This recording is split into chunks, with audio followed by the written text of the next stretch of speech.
천국은 어떤 나라인가? 지상에서만 예배하는 것으로만 우리가 알면 큰일 납니다. 아이고 이곳에서만 예배하고 지긋지긋한 예배는 천국에 가면 엔드가 되는 거 아닌가? 아닙니다. 더 엄숙한 예배가 천국에 가서 영원한 예배자로 살아야 된다는 것을 평생 잊지 마셔야 됩니다. 그래서 이곳에서 예배 생활이 훈련되지 아니하는 사람들은 그래서 천국에 가지 못합니다. 예배자의 삶으로 살아야 천국에 가서 예배하는 삶으로, 제가 계시록에 대한 이것에 보면 한 군데만 아닙니다. 그곳에 가면 다 예배자의 삶으로 살아갑니다. 자, 세상에는 무신론자들이 있습니다. 무신론자들이 누굽니까? 자기 자신에게는 신의 존재성을 부인하는 사람들이죠. 그래서 신이 없다. 그래서 이런 사람들이 참 무서운 사람들이죠. 신의 존재성을 인정하지 않습니다. 오히려 흔히 그런 말들을 자주 씁니다. 내 힘과 능력으로, 내 노력으로 나는 산다. 이렇게 말하는 사람들이 흔히 많습니다. 우리 크리스찬들 중에서도 내 힘과 능으로, 내 노력으로, 내 수고로 산다고 하는데 이거 굉장히 하나님 앞에서는 교만한 행위입니다. 우리가 바르게 이해하셔야 돼요. 성경에서는 나의 나된 것은 내가 아니고 하나님의 은혜로 된 것입니다 해야 겸손한 사람인데, 아무리 내가 부지런히 아침에 일찍 일어나고 늦게 누우면서 내가 수고하고 애쓰며 내가 얻은 월급으로, 내가 얻은 사업의 이익금으로 산다고 할지라도 자칫 잘못하면 여러분들이 하나님의 영광을 가로채고 내 힘과 능력으로, 내 노력으로, 내 수고로 산다고 말하는 사람들이 많습니다. 이런 사람은 하나님이 볼 때 최고의 교만이요, 최고의 회개의 대상이 돼야 됩니다. 겸손한 사람이 어떤 사람이냐? 어떤 일을 해도 하나님의 은혜로 됐습니다. 감사합니다. 그런데 이것이 다른 말로 말하면 자기 자신의 우상 숭배자입니다. 이것이 다른 말로 말하면 내 힘과 능력으로 살아간다 하는 사람은 내 자신이 우상 숭배하는 사람이에요. 내 자신을 의지하는 사람이죠. 그런데 세상에는 타종교들이 많습니다. 그들 나름대로 법전을 가지고 교리를 만들어서 또한 사람이 만든 나무가 됐든 쇠붙이가 됐든 어떤 형상이든지 만들어 놓고 그곳에서 오늘날 소위 우리나라만 보더라도 불상앞을 찾아가고 또 여러 그러한 곳에 가서 사람이 만든 곳에 가가지고 텅텅 빈 그 우상 앞에 가서 귀가 있어도 듣지도 못하고 입이 있어도 말 못하고 눈이 있어도 보지도 못하는 우상 앞에 가서 얼마나 타종교들이 자기들의 힘을 찾습니까? 참 어리석지요. 또한 그와 반면에 또 어떤 사람들이 있어요. 하나님이 만들어 놓은 자연계의 신을 의지하죠. 자연계, 저 하늘의 태양을 의지하고 달을 숭배하게 되어지고 별을 숭배하게 되어지고 나무를 숭배하게 되어지고 또 바위를 숭배하게 되어지고 바다를 숭배하게 되어지고 자연계에 있는 신을 신으로 삼고 살아가고, 또한 오늘날 사주팔자 관상 모든 것 샤머니즘 미신을 믿는 그런 종교까지 무지하게 하나님을 알지 못하는 잡다한 종교적인 그러한 신념을 가지고 살아가는 사람들이 많습니다. 그 중에 또한 무서운 종교가 하나 있는데 그것이 오늘날 기독교에서 파생된 이단한 이단들이죠. 이거 엄청난 무서운 종교죠. 예수를 빙자해 가지고 예수 이름을 부르면서 기독교라고 하면서 간판도 예수라는 이름을 붙이면서 그런 종교들이 얼마나 많습니까? 이곳에 보면 저 문선명이가 자기가 천부라고 하잖아요. 저 곳에 있는 하나님의 교회도 보면 자기가 어머니래. 참 엄청나게 배짱이 두둑한 사람 있지요. 또 이만희는 지금 95세인데 이번에 보지만 곧 구속시킨다고 하잖아요. 95세가 된 자기를 보혜사라는 것은 영인데 어떻게 육체를 가진 사람이 영이 보혜사가 됩니까? 그런 사람들이 삼위의 하나님을 뻔을 따가지고 나는 아버지다, 나는 어머니다, 나는 성령 보혜사다, 이런 그 외에 수많은 거짓 선지자들이 종교를 만들어가지고 오늘날 하나님을 팔아먹고 예수를 팔아먹는 사람들이 얼마나 많습니까? 그런데 우리는 누굽니까? 우리는 창세기 1장 26절 이하에 하나님의 형상과 모양대로 지음받은 하나님의 피조물들이에요. 아무리 우리가 잘났다고 떠들었어도, 아무리 내가 지혜가 탁월하고 능력이 많고 성공적인 사람이요, 명예를 얻은 사람이요, 지위를 얻은 사람이요, 세상에서 많은 따르는 무리가 있을지라도 하나님 앞에서는 만물의 영장이라고 하는 사람, 하나님이 만든 흙으로 지음받은 하나의 피조물에 지나지 않습니다. 아무리 똑똑한 척해도 때가 되어지면은 하나님이 그 수명이 적은 시간이 되어지면 흙으로 돌아가고 마는 것이 우리의 인생입니다. 그래서 교만하지 말아야 합니다. 그런데 흙에 존재밖에 안 되는 피조물을 하나님의 형상을 담게 만들어서 만물을 다스리게 했을 뿐 아니라 또한 우리는 어떤 신분을 주었느냐? 빌보스 3장 20절에 우리의 시민권은 하늘에 있다고 했습니다. 그러므로 우리는 비록 흙의 존재지만 우리의 이름은 이 땅에서 불러주는 사람이 많이 있지만, 그러나 가장 중요한 것은 창조주 하나님께서 나의 이름을 기억하고 나의 이름을 생명책에 기록하여 내가 돌아오기를 기다리고 있다는데 소망을 든든히 가지고 사시는 여러분 되시기를 바랍니다. 그러므로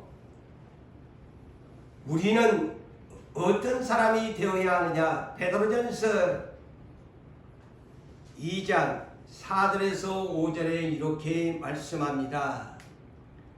사람에게는 버림받으셨으나, 누가? 예수님 사람들에게는 버림받으셨지요.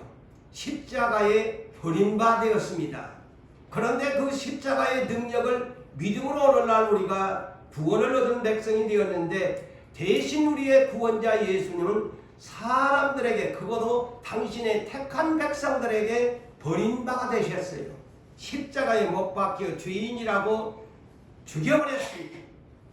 그렇지만 사람에게는 버림받으신 예수님은 하나님께서는 택하심을 입은 보배로운 산 돌이 되셨다. 산 돌이신 예수께 우리가 나아가야 된다. 산돌, 살아있는 돌, 영어로 living stone, 살아있는 돌. 다시 말하면 living 락이라고 하지 아니하고, 반석이 영어로 번역하면 뉴피터라는 말처럼 living 피터. 예수님은 살아있는 living 피터예요. 영어로 번역하면, 반석을 영어로 번역하면 피터예요. 그래서 이것을 여러분들이 여기에 써있는 이것을 다른 말로 뉴반석이라는 뜻이에요.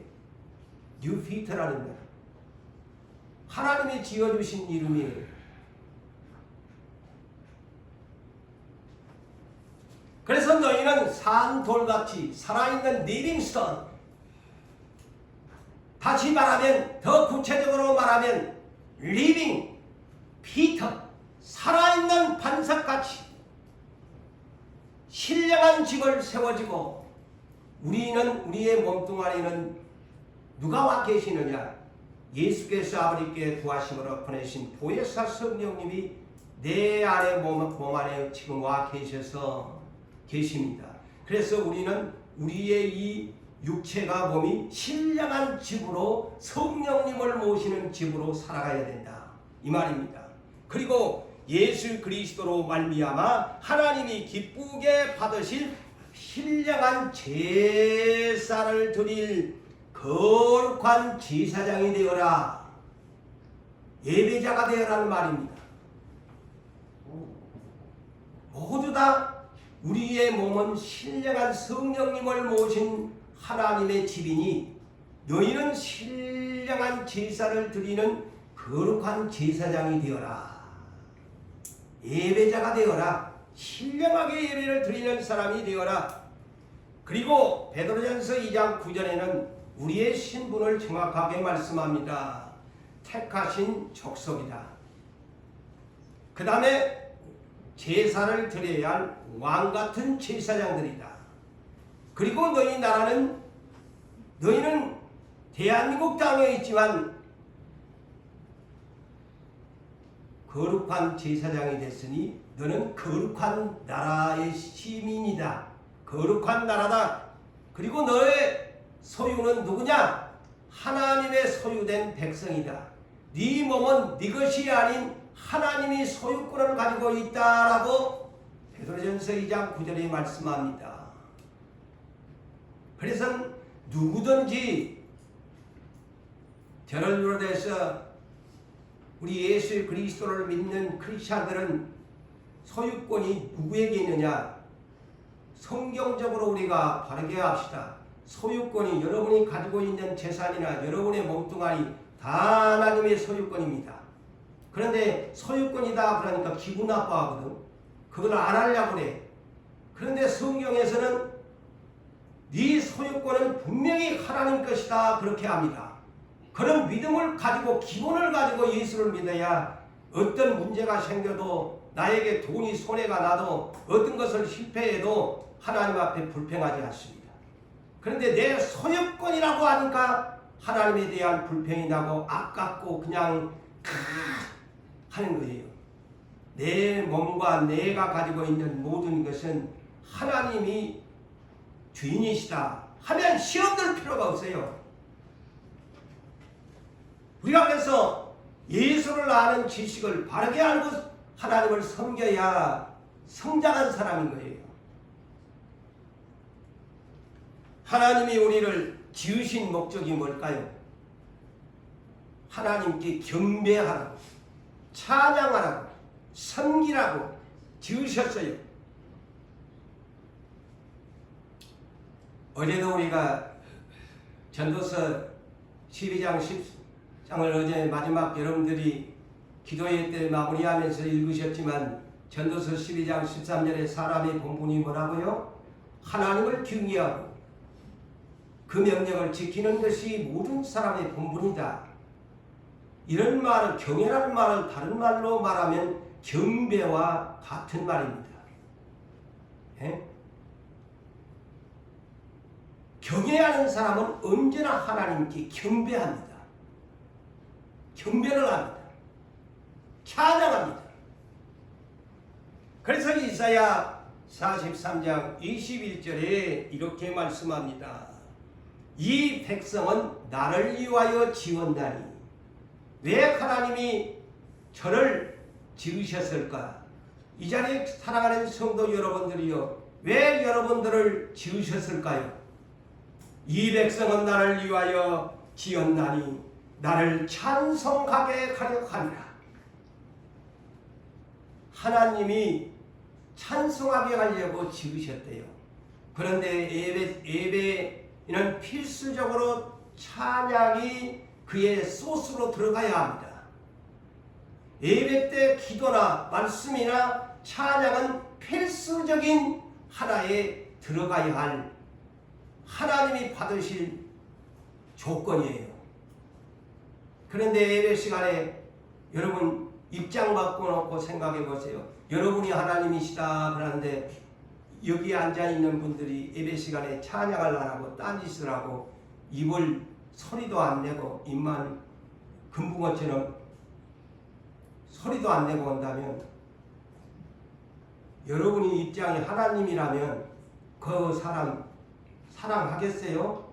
된번에 미울 거야. 항상 입장을 바꿔놓고 생각하세요. 그러면 은혜가 돼요. 내가 이렇게 찬송을 안 부르면 내가 하나님이라면 나처럼 이렇게 앉아가지고 예배 시간에 졸고 앉았고 찬양도 안 부리고 기도도 안 하고 앉았으면 나 같아도 그냥 저거 그냥 꼴배기 싫어가지고 안 그러겠어요? 그 입장만 바꿔놓고 생각하면 이해가 돼요. 에? 하나님이 눈에가 안 보이니까 이렇게 그래서 믿음이에요. 보이는 사람 앞에는 다 사람이 쫄아요. 그런데 안 보이는 하나님의 예배를 하니까 하나님 말로는 하나님 겸비한다고 하면서 눈에가 안 보이니까 다 제멋대로 예배를 드리거든요.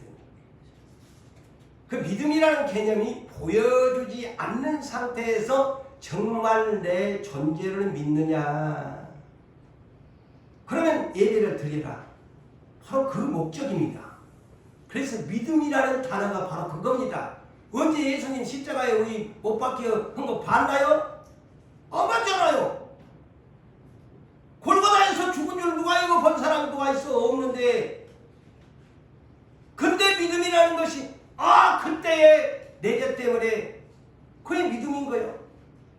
보지 않는 데서 그분을 인정하는 거예요. 그분의 행동을 인정하는 거예요. 신뢰하는 거예요. 그게 믿음이에요.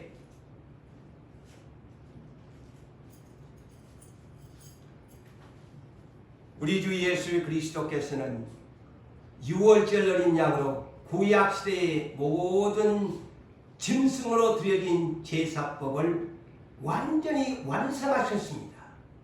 그것은 율법으로 완성시키셨어요. 이번에도 수요일날 여러분이 배우셨지만 내가 선지자나 율법을 피하려 온 것이 아니고 완전하게 했다. 그래서 제사법을 완전히 예수님이 성취하신 것입니다. 그래서 이제는 짐승을 잡아서 제사할 필요가 없다. 이제는 내가 대신해서 다 단번에 성소에 들어가서 너희 대신에 내가 어린 양이 되어서 속죄 화목제이 되었으므로 나의 이 행위를 너희가 믿음으로 믿으면 그 제사법이 완성된 것이라. 할렐루야. 아멘. 얼마나 이 신약시대 사람은 편하게 믿기만 하면 되는 거야. 믿기만 하면. 예수 그리스도 이름만 믿기만 하면 되는 거예요. 얼마나 편하게. 그런데 구약시대는 아이고 제사가 한두 가지야. 제사가 한두 가지야. 예? 오늘날 6.25 집안에 종갓집의 며느리들 제사가 한두 가지야. 구약시대 율법에는요 제사가 시간상 내가 줄입니다마는 내기를 보면 제사가 한두 가지가 아니야. 다 그렇게 그냥 어기지 않고 드려야 돼. 구약시대는. 그런데 예수님이 오셔가지고 단번에 성소에서 끝나버리신 거야. 나 제사법 the end 그랬어요. the end. 끝났다. 제사는 끝났다. 이제는 예배로 바꿔준다. 예배로 바꿔준다. 그래서 요한복음 4장 그 유명한 말씀 다시 한번 리바이벌합니다. 요한복음 4장 22절에서 24절을 보면 자 수가성 여인과 만나서 이런 대화가 곧 오늘날 우리들에게나 세상에 있는 모든 사람에게 동일한 말씀으로 받아들이세요. 너희는 알지 못하는 예배를 하고 있다. 너희는 알지 못하는 예배. 오늘날 모든 타종교에 이르기까지 뭐 하나님을 믿는다고 하는 자들에 이르기까지 모두 제대로 알지 못한 예배를 드리고 있다. 그런데 예수님은 우리는 아는 것을 예배하노니 이는 구원이 유대인에게서 남이니라. 곧 이 말은 참 예배의 주인이 누구냐면 이스라엘 유대 민족에서 자기의 자신을 지금 가리킵니다. 나 예수가 아니면 참 예배자가 될 수 없다. 내 예수가 들어가지 아니하면 예배자가 될 수 없다. 그러면서 아버지께 참되게 예배하는 자들은 영과 진리로 예배할 때가 오나니 곧 이때라. 그것이 이제 구약의 모든 제사는 이제 DND가 됐고 이제는 내가 옴을 통해서 이제 내가 앞으로 골고다의 언덕에서 십자가로 죽고 나고 성소의 휘장이 찢어지는 그날이 오면 이제 모든 제사법은 폐지되고 이제 나 예수의 이름을 부르는 예배로 된다. 그래서 이때가 지금 왔다. 내가 왔다. 지금 그런 얘기예요. 그러면서 아버지께는 이렇게 예배하는 자들을 찾으시니 아버지께서는 이렇게 예배하는 자들을 찾으시니 하나님은 영이시니 영과 진리로 예배할지니라. 글쎄요. 그런데 여기에 자 이것을 여러분 설명할 수 있습니까? 영과 진리로 예배할지니라. 이래야 근데 이거 우리 예배 때마다 많이 하잖아요. 참 예배는 영과 진리로 예배할지니라. 그러면 설명을 할 수 있어야 돼. 영과 진리로 예배를 어떻게 드린다는 것이냐. 간단합니다. 잊지 말고 누구에게든지 이렇게 말하시면 틀린 말이 아닙니다. 하나님은 영이라고 그랬죠. 그러면 영은 어떤 분이시냐? 성령님이세요. 자, 바르게 어렵지 않습니다. 하나님은 영이시니 예배하는 자가 영과 진리로 그렇다면 하나님은 영이야. 보이지 않아요 우리 눈에. 그러면 보이지 않는 영이 어떤 영이냐? 삼위 하나님 가운데 성령이에요. 그렇다면 영과 성령 보혜사와 함께 그 다음에 진리는 성령도 진리이시지만 요한복음 14장 6절에 길이요 진리요 생명이신 진리는 예수 그리스도십니다. 예, 할렐루야. 그래서 영과 진리는 하나님의 영 성령과 진리이신 예수 그리스도로 아버지께 예배하라 이 얘기입니다. 곧 삼위 하나님께 예배하는 것이 되는 겁니다. 그래서 하나님 아버지는 셋이면서도 하나요, 하나이면서도 셋인데 이는 하나님이야. 그런데 아버지 하나님이 제일 위지요. 질서상 성부지요. 그러면 성자 예수 그리스도의 속죄의 이름으로 보내신 보혜사 성령님을 이 안에 계시는 성령님과 함께 신령한 제사장이 되어 하나님께 드리는 것이 영과 진리로 예배하면 아버지가 받으신단다. 할렐루야. 네. 이런 것을 설명할 수 있어야지. 영과 진리로 예배 어떻게 드린다는 거야? 모르는 거야. 말을 해라 그러면 모르는 거야. 삼위 하나님 잊지 마시고 간단하게 삼위 하나님을 아버지가 최종 이 천상에 가서도 아버지가 영광을 받아요. 아시겠어요? 제가 최종 최종 21번째 이는 하나님 아버지에 대한 영광을 끝으로 매듭을 질 거예요. 계시록을 근거히 마스터합니다. 그래서 우리가 이 땅에 사는 동안 로마서 12장 1절과 2절에서도 보세요.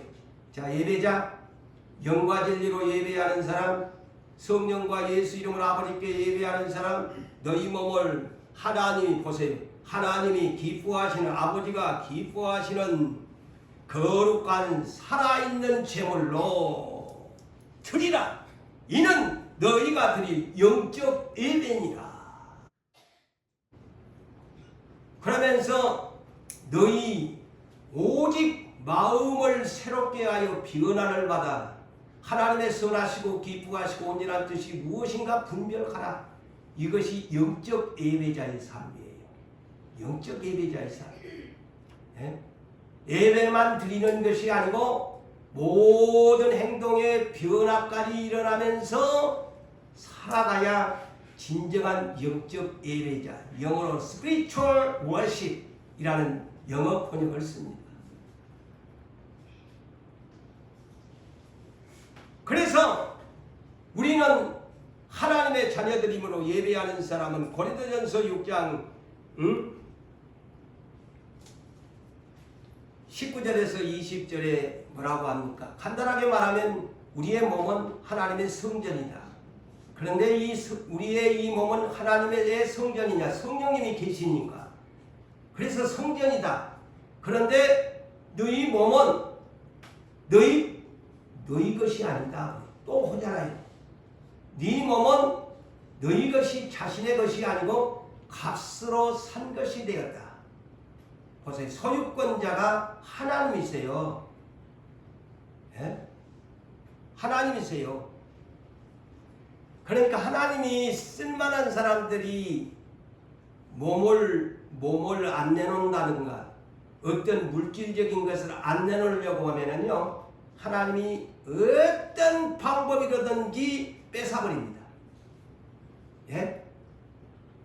어디가 아픈다든가 전대주머니가 누구를 통해서도 뚫어버립니다. 이걸 잘 들으셔야 돼요.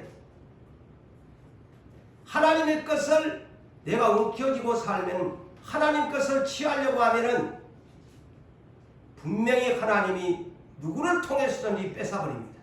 내 것이 되지 못하게 합니다. 이것이 성경에 감춰진 비밀입니다. 발버둥 쳐봐도 내 것이 되지 않습니다. 날려버립니다. 그래서 로마서 8장 12절에서 14절에 이렇게 말씀합니다. 우리는 빚진 자다. 그래, 우리는 소유권자가 아니에요. 빚진 자입니다. 빚진 자다. 육신대로 살아서 육신에게 치지 말고 살아라. 절대 육신에게 치지 말고 살아라. 육신대로 살면 반드시 아담 하와처럼 반드시 죽는다. 신약 성경입니다. 구약 성경이 아닙니다. 네 육신대로 살면 반드시 너는 빚진 자로서 죽이겠다는 겁니다. 예? 심한 말이 아니에요. 성경에 있어요. 이런 말들을 오늘날 목사님들이 설교를 안 하니까 그거를 그냥 막 처음 듣는 얘기처럼 들지만 우리 교회는 많이 했잖아요. 너는 빚진다는데 네가 나한테 빚 안 갚으면 육신대로 살면 반드시 죽이겠다. 그러면 어떻게 살아야 하느냐? 성령이 네 안에 있으니 영으로서 너의 몸의 행실을 죽이면 살리라. 그래서 그러면 어떻게 영으로서 내 몸의 행실을 죽이면서 사냐? 그래서 갈라디아서 5장 16절 이하에 성령을 따라 행하라. 성령을 따라 행하면 되는 거야. 그리하면 너의 육체의 욕심을 이루지 아니하리라. 할렐루야. 그것이 너의 몸을 행실을 죽이는 삶이야. 성령을 따라가면 되는 거야. 그런데 네 욕심대로 바등바등 안 가려고 하니까 네 인생이 가면 갈수록 고달퍼지는 거야.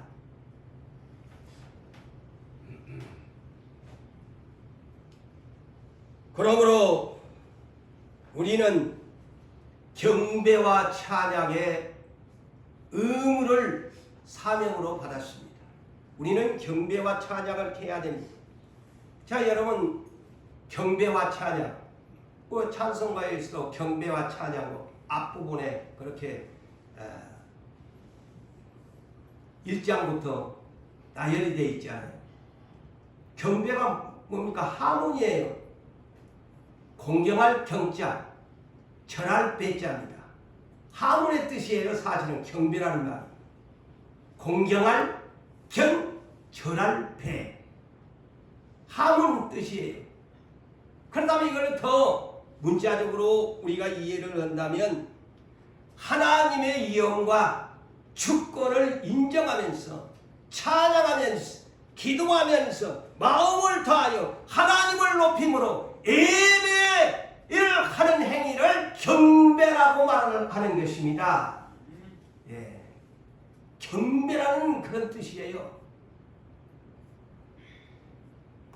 자, 우리가 하나님 앞에서 물로 씻힌다고 거룩해지는 것도 아니고 어디 가서 피를 가와갖고 피를 내 몸뚱아리 바른다고 해서 거룩해지는 것도 아닌 것이고 무슨 여러분들의 집안에 있는 세제를 가지고 내 몸을 씻긴다고 해서 거룩해지는 것이 아니고 하나님 나라에 거룩하는 세탁의 방법은 말씀과 기도다. 디모데전서 4장 5절에 말씀했죠.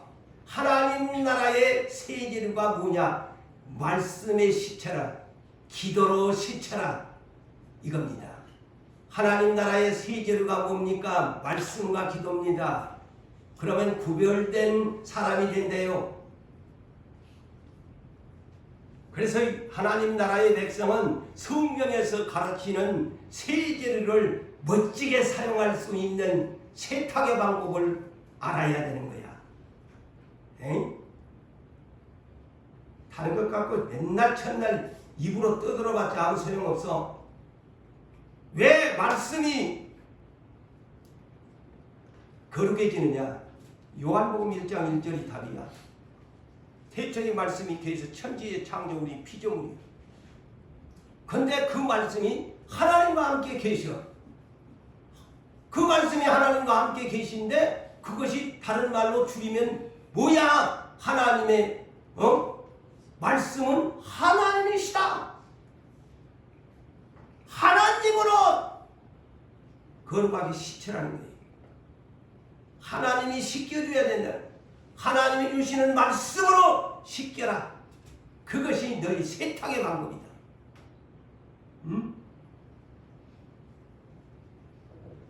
그래서 그 세탁의 방법은 구체적으로 날마다 읽어라. 자, 계시록에도 1장 3절에 성경의 마지막 복 있는 사람이 어떻게? 읽어라. 읽어라. 읽어라요. 읽어라. 그 다음에 들어라. 귀로 들어라. 그 다음에 성경에는 구분에는 없지만 예? 필사해라. 써라. 우리 유부산교회 요사이 우리 권혁준 집사님이 하고 있는 밴드에 사람들이 이렇게 올라갈라 해서 안 어떨까? 그것이라도 좀 해라. 그게 필사잖아. 뭐 연필 갖고 쓰는 것도 아니고 그냥 손으로 띠띠띠띠띠띠띠도 하기 싫어갖고 안 하잖아. 그게 필사야. 응? 그게 필사야. 그게 말씀을 살아가는 사람들을 많이 하는 거예요. 그 다음에 기도.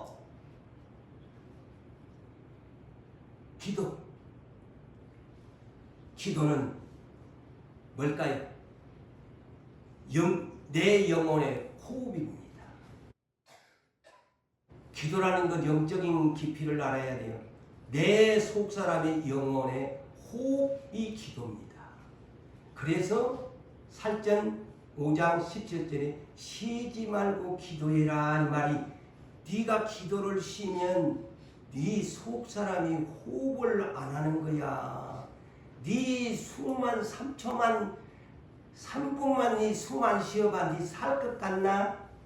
기도 쉬지 말고 네 영혼의 호흡이야.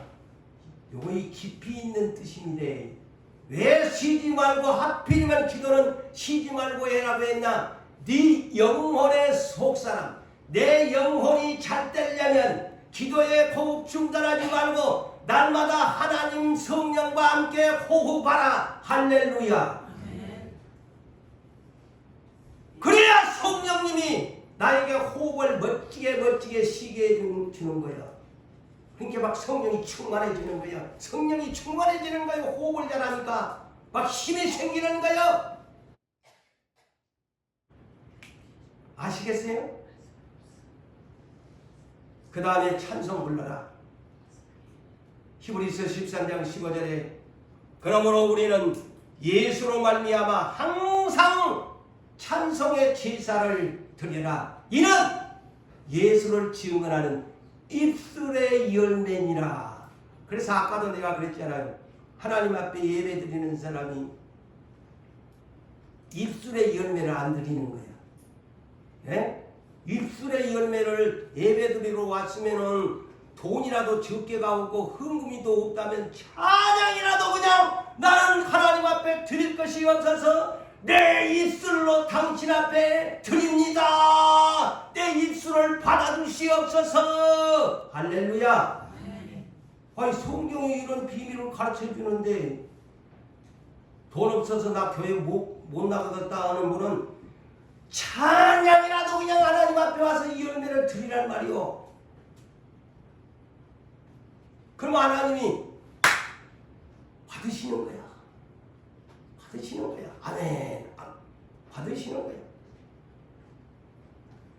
예배의 기원은 어디서부터 시작됐을까요? 우리가 가지고 있는 성경의 창세기 4장에만 가장 기록이 되어 있죠.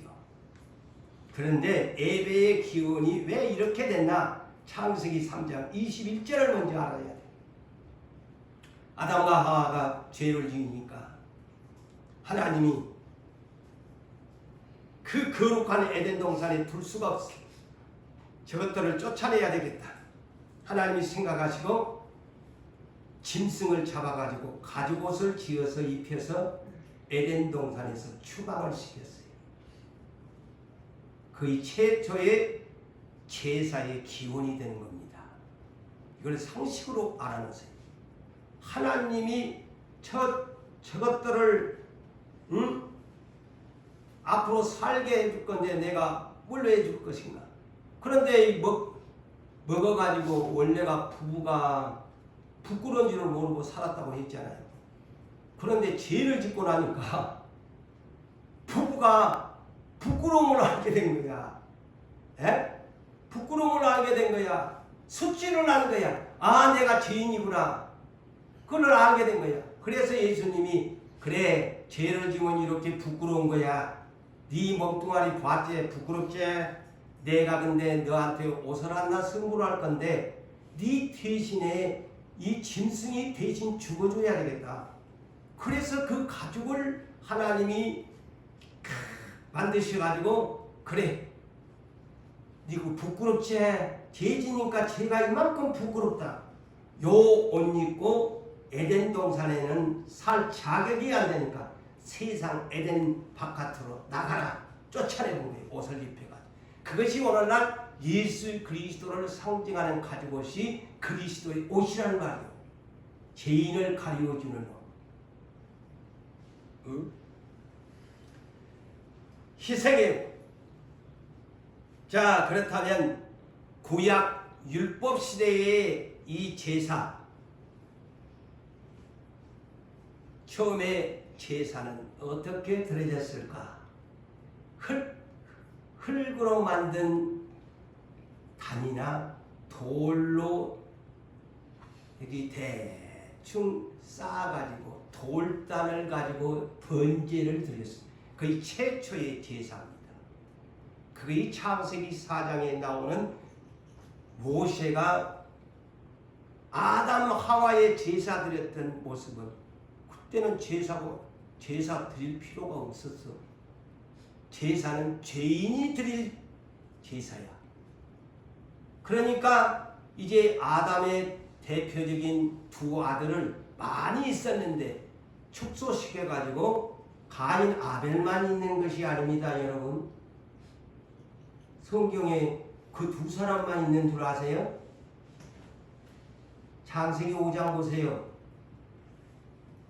아담이 930세까지 살면서 자녀들을 낳고 죽었더라. 대표적인 인물이에요. 예? 죄인과 의를 모세를 통해서 대표성을 가지고 해놓은. 근데 두 사람이 제사를 지냈어. 그런데 하나님이 아벨은 제사를 받고 가인은 형은 안 받았어. 왜 안 받았나?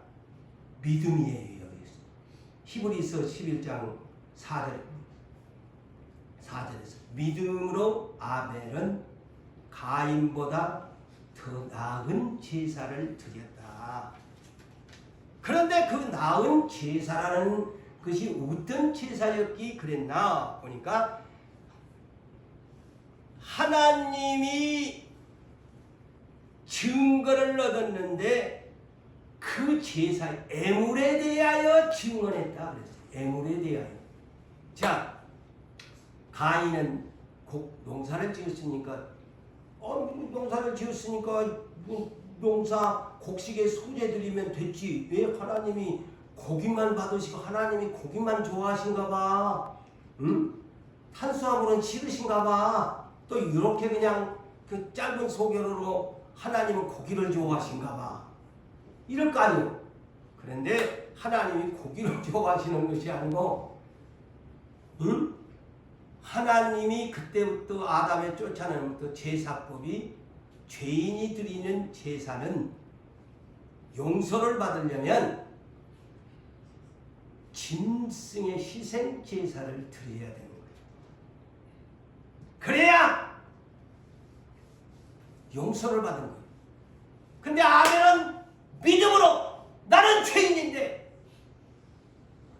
그래서 양 첫 새끼를 잡아가지고 오늘날 어린 양 예수 그리스도를 예표하는 그 제사를 드리니까 그 예물에 하나님이 오 예스 그래 니는 의로운 자다. 그런데 너희 형 가인은 그 죄인이 동생한테 양 한 마리 주어 돈을 주고 사더니 나도 죄인입니다 하고 드렸으면 둘이 다 받았을 건데 지 맘대로 예배를 드려버리잖아. 그러니까 이 죄를 용서 못 받으니까 하나님이 안 받으신 거야. 그래놓고 지멋대로 하나님 법대로 예배를 드려야 되는데 안 받는다고 막 얼굴이 울그락불그락하고 난리 났잖아요. 그래갖고 시기 질투가 나가고 자기 동생을 그냥 돌로 그냥 머리를 쳐가지고 땅에다 묻어버렸잖아요.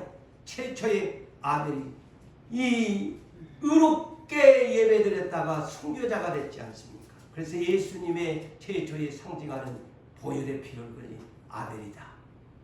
최초의 순교자다. 응?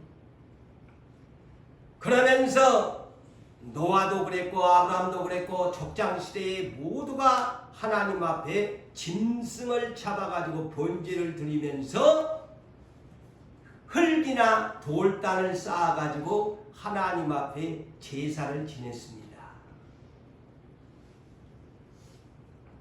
그런데 이제 이것이 끝나고 아브라함에게 약속한 430년이 끝난 출애굽의 시대를 열면서 이제는 성막 광야교회 시대로 들어갑니다. 흙이나 돌단 제사법이 변해가지고 이제는 더 이제 업이 됩니다. 업그레이드가 됐어요. 성막 시대로. 근데 성막 시대다 그러니까 거창한 줄 아는데 그때의 문명에 따라 성막은 천막이야. 다른 말로 천막 시대야. 제사 지내는 것이 천막이야. 그 천막의 덮개가 뭐게요? 해달가죽, 염소가죽, 양가죽으로 엮어가지고 안장을 지어가지고 그렇게 성막을 지어가면서 광야를 이동하면서 벗겨가지고 또 가면 또 치고 천막을 치고 하나님께 제사를 지냈다. 그게 얼마나 번거로워요. 광야 40년을 가면서 짐승 가죽을 천막으로 만들어가지고 옮겨가면서 하나님께 제사를 드렸으니 성막이라고 하니까 와 딱 번지르니 멋있겠네. 막 텐트 쳐놨겠네. 아이고 막 전부 짐승 가죽을 엮어 하니까 얼마나 번거롭겠어. 한번 상상해봐. 한 번만 옮겨가면 얼마나 번거롭겠어 내 이집파들이. 그런데 모세 80세 그의 영아는 83세의 이 성막시대. 자 그러니까 하나님이 출애굽기 3장 18절에 모세를 불러가지고 모세야 바로왕 앞에 가가지고 이 아브라함의 자손이 430년 종살이에 한 이 백성을 광야로 내보내라. 그래서 그곳에서 제사를 드리려고 한다. 보세요. 하나님은 그때에도 출애굽을 시킨 목적이 제사를 받으려고 합니다. 하나님이요. 그래갖고 출애굽기 5장 1절에 그대로 모세가 하나님이 주셨던 말씀을 그대로 한 자도 내가 읽어봤어요. 한 자도 틀림이 없이 그대로 가서 바로 앞 우리 여호와 하나님이 이 백성을 내보내라 한다. 그것은 3일길을 걸어가지고 저 광야에 가서 제사를 드리라고 그런다. 내 백성을 내보내라.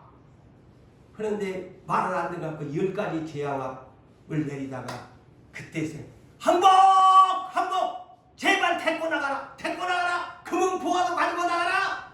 그게 6월절 출애굽의 해방날입니다. 응? 그래가지고 이제 광야 40년의 성막시대가 열렸는데 성막시대가 언제까지 됐을까요? 세상에 이스라엘 두 번째 왕 사사시대를 거치고 그 다음에 사울왕을 거치고 다윗왕까지 이 성막 엘리 제사장 그 사회시대까지 이 실로에 성막이 있었다는 것입니다. 예. 이 짐승 가죽으로 이렇게 한장 엮어가지고 그것을 그렇게 다윗왕 때까지 그랬어요. 그런데 다윗이 이제 자기는 호화로운 궁중에서 사니까 가슴이 아파가지고 아이고 내 가슴이 아프다. 내가 하나님의 성전을 지어야 되겠다. 그래가지고 예루살렘 성전 시대가 그의 아들 솔로몬을 통해서 7년간 완공이 돼서 예루살렘 성전 시대 건물 시대가 등장합니다.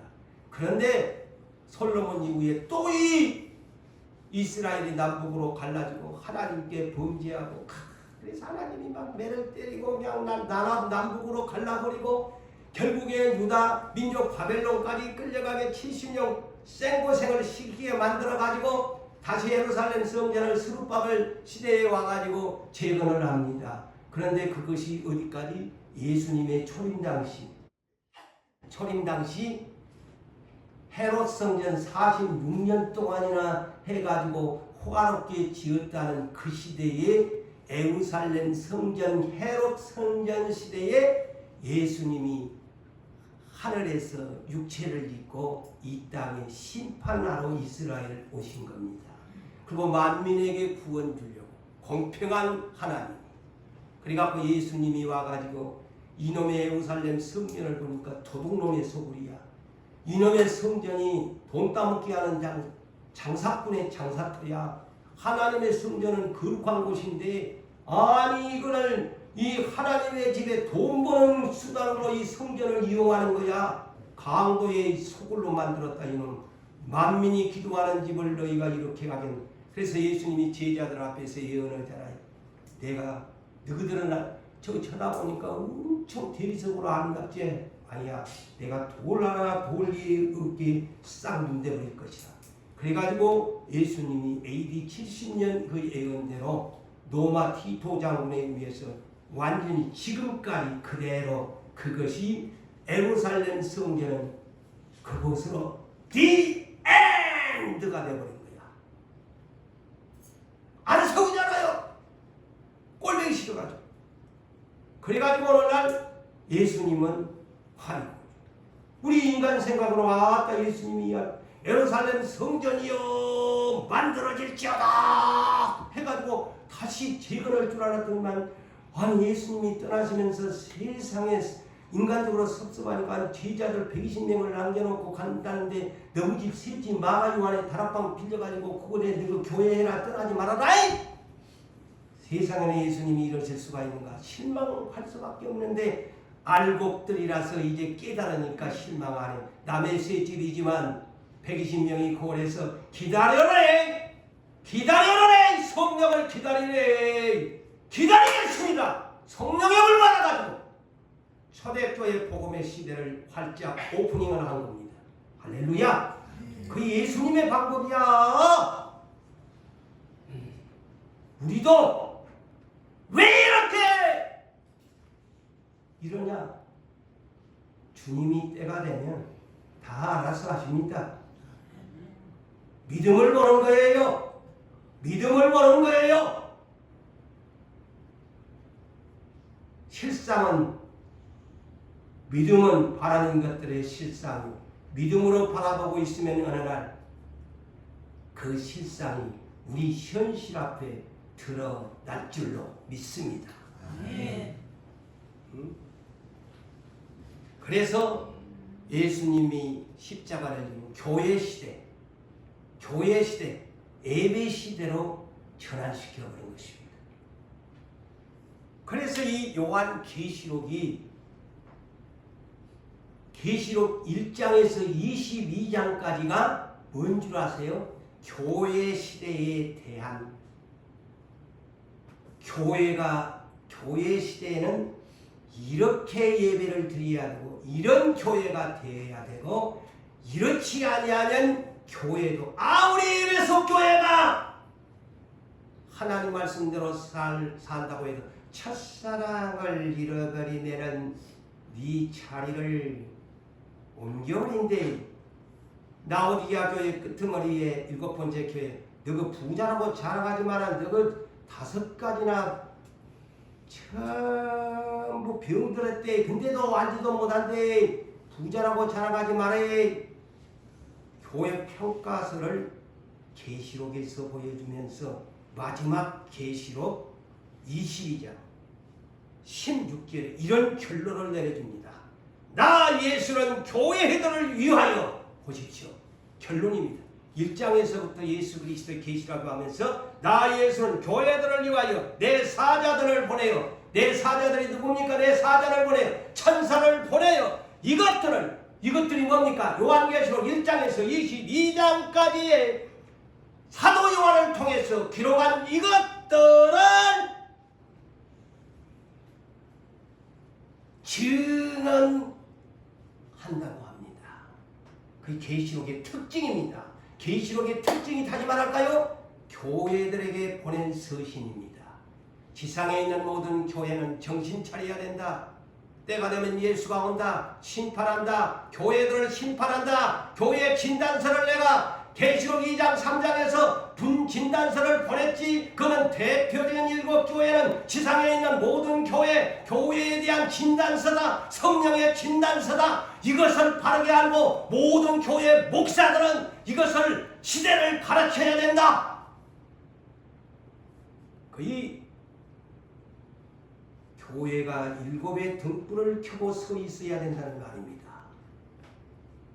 신부를 단장시켜야 된다는 말입니다.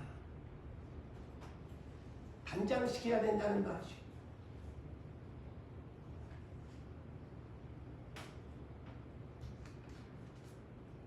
그러면서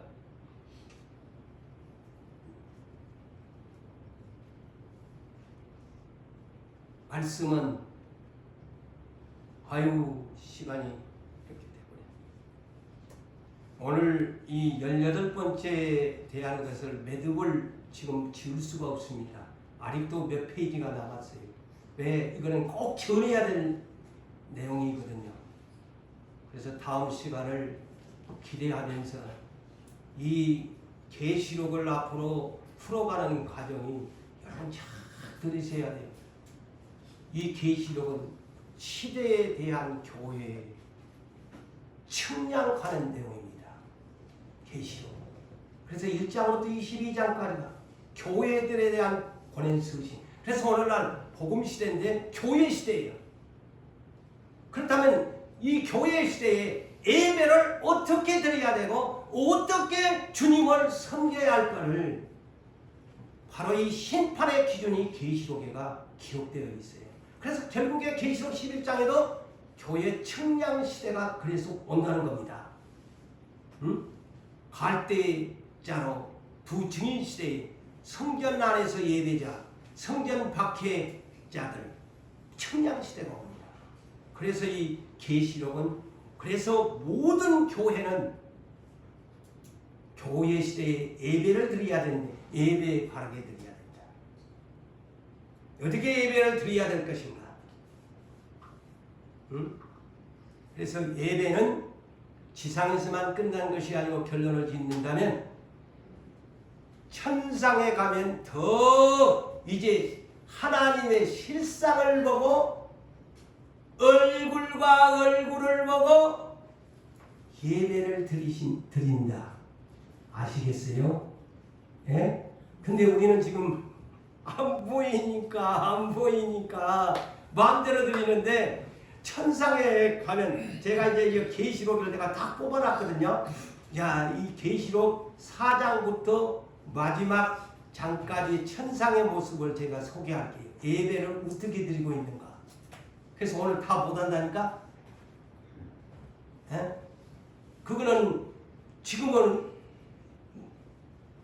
나만 보이지. 나는 별 볼 일 없는 종이잖아. 근데 예배 드리잖아. 이제 천상에 가면 하나님과 어린 양 보좌 앞에서 예배를 드려야지. 예?